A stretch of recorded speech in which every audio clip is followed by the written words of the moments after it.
السلام علیکم۔ تہجد کی دعاؤں میں کتنی طاقت ہے۔ تہجد کی دعا اتنی طاقتور ہے، وہ آسمان کے پار جاتے ہی اللہ سے اپنی بات منوا لیتی ہے۔ تم دعاؤں کے پورا ہونے پر یقین نہیں رکھتے، ورنہ کیا کچھ نہیں ہو سکتا تہجد کی دعاؤں سے۔ اور پھر جب اللہ سے محبت ہو جائے، اللہ ہر جگہ ہر چیز میں نظر آتا ہے۔ تمہیں دوسروں سے کیا لینا؟ کیا تمہارے لیے اللہ کافی نہیں؟ اور آخر میں یہ دل اللہ کی ہر رضا میں راضی ہو جاتا ہے۔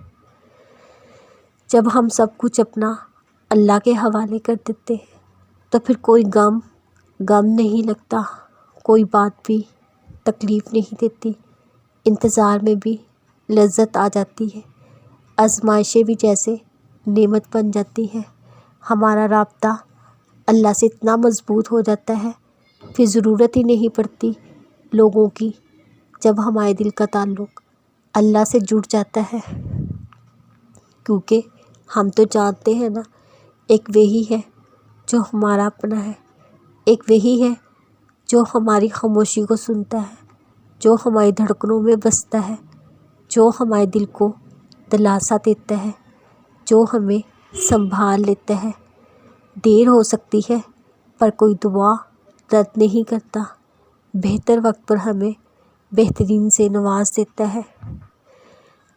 اس پر لگتا ہے جیسے لفظ بھی ہم سے ناراض ہو جاتے ہیں، چاہ کر بھی ہم کچھ کہہ نہیں پاتے، پر ہم بھی تو ڈھیٹ ہیں، دھڑکنوں کو سنبھالتے ہوئے، آنکھوں میں آنسو تھامتے ہوئے اپنے ہاتھوں کو رب کی بارگاہ میں اٹھا لیتے ہیں۔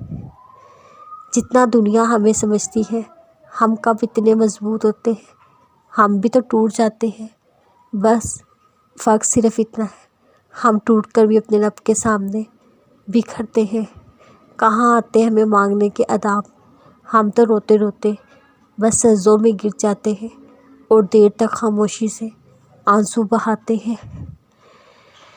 کبھی کبھی ہمارے اندر کا شور اتنا بڑھ جاتا ہے جو شاید لفظوں میں بیاں ہو پائے۔